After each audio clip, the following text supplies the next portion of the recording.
Francis Bellinga, bonjour. Bonjour. Nous voici, comme nous avons coutume de le faire, chaque semaine, nous nous rencontrons autour d'un livre. Cette fois-ci, c'est autour de celui de Massé Malon, journaliste camerounais. Oui, Massé Malon nous propose ici, dans les éditions L'Harmattan, les cinquantenaires de la honte.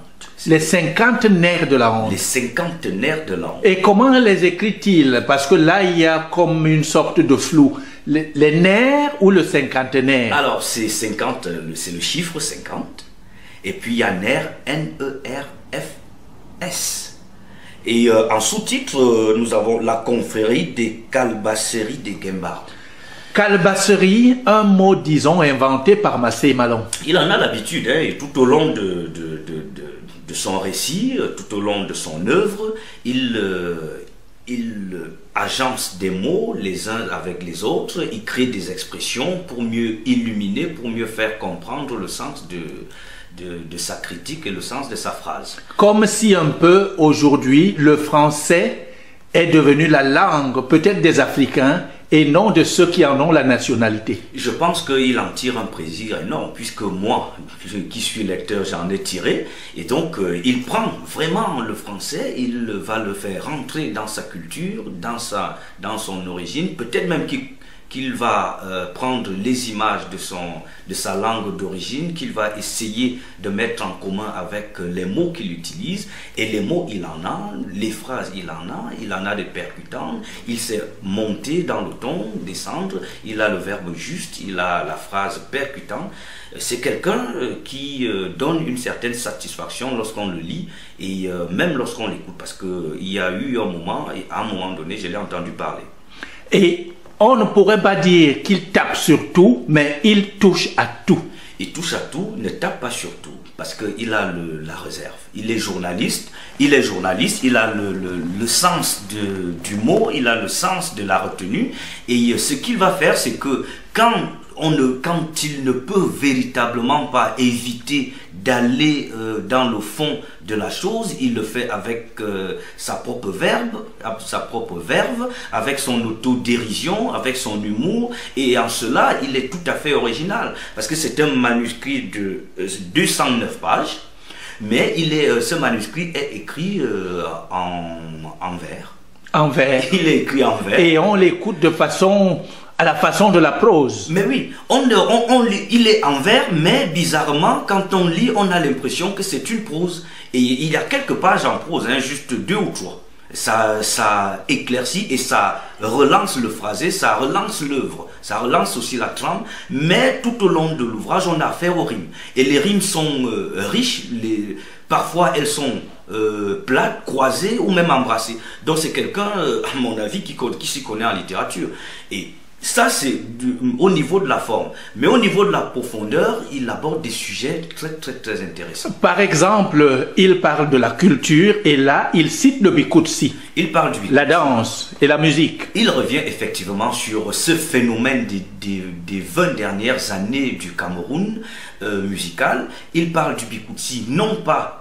Il regrette l'époque du Bikoutsi fondamental avec ses précurseurs, Zanzibar et le reste, mais il va s'époustoufler devant le nouveau phénomène du Bikoutsi aujourd'hui, qui est porté vers les corps, vers la glorification de la nudité, vers la glorification des lugubricités, et ça pour lui, il en a marre. Osons le mot, vers la pornographie. Mais c'est du Bikoutsi porno.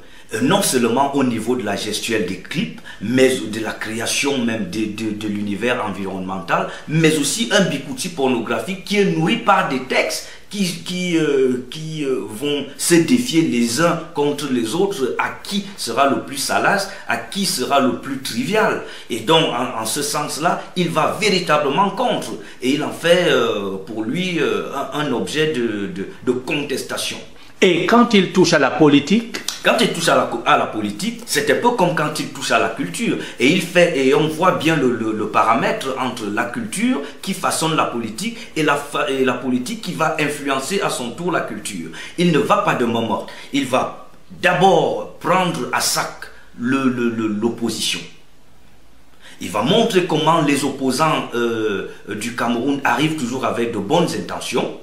On a vu, il parle du cas du SDF, il parle du cas d'Augustin Frédéric Kodok.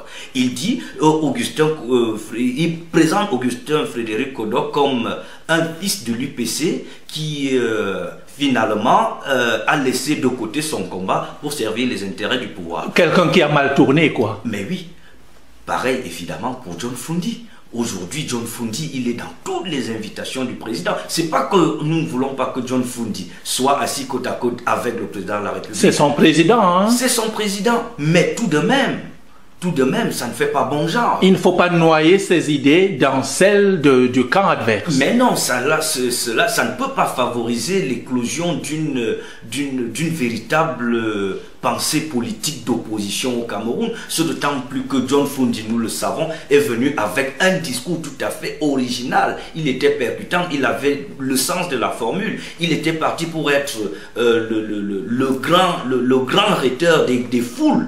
Mais tout d'un coup, on a appris, grosse trahison que non. Effectivement, John Fundi, lui aussi, il fait partie de la mangeoire. Et alors, Massé Malon a une façon de nous prendre. Peut-être comme s'il pensait que nous ne l'écouterions pas, que nous ne le lirions pas entièrement.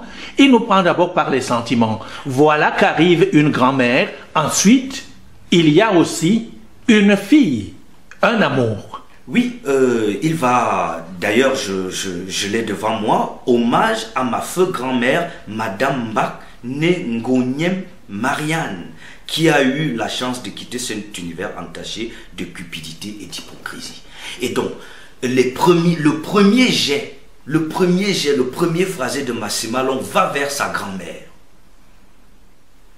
Il nous prend là tout de suite par les sentiments et on se dit, mais qu'est-ce qu'on va lire dans les cinquantenaires? Mais quelqu'un qui va nous présenter une colère, puisque à partir du titre, on pense à la colère. Et tout d'un coup, il va nous radoucir la pensée avec l'image de sa grand-mère. Et à la fin, justement, il rend un hommage, un appel à Julie, sa bien-aimée. Et il en profite d'ailleurs pour faire un poème de qualité classique sur l'amour. Il présente l'amour aujourd'hui au Cameroun qui n'est plus que le résultat de la recherche des intérêts entre les protagonistes. Et il appelle sa bien-aimée à ne pas se laisser aller dans cet ordre d'idées, mais à respecter, à continuer dans le sens de l'amour qu'elle est. Elle loue évidemment en passant la beauté de sa bien-aimée. Quel est l'avenir de Massé Malon au travers de ce livre? Je pense que Massé Malon vient de poser un acte d'une haute responsabilité. Une haute responsabilité par rapport à la jeunesse camerounaise, par rapport aux dirigeants politiques, par rapport au combat de la mondialisation aujourd'hui. Massé Malon vient de prouver qu'il prend résolument les choses de son côté et qu'il décide, lui, de parler là où les autres se sont tus.